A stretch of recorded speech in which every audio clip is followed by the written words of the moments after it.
partita.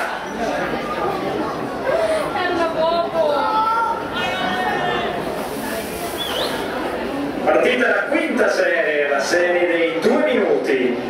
E infatti questo il tempo del credito di quasi tutti gli atleti che stanno correndo in questo momento.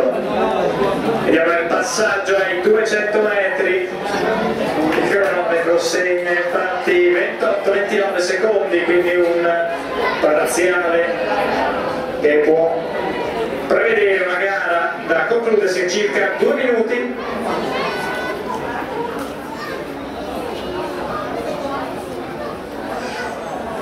Eccoli sul rettilineo, il treno della quinta serie,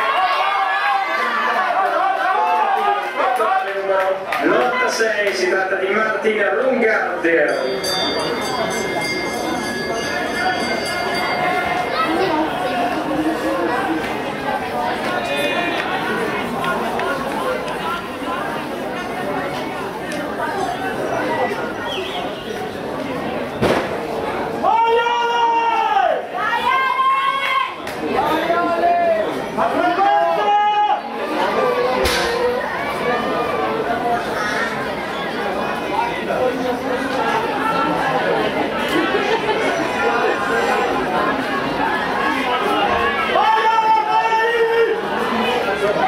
Passati 1,30 ai 600 metri, puntuali come un orologio per concludere intorno ai 2 minuti. Eccoli sul rettilineo finale, si affiancano l'atleta 125 con 190. Si tratta di Alessandro Dalben e Andrea Porcato.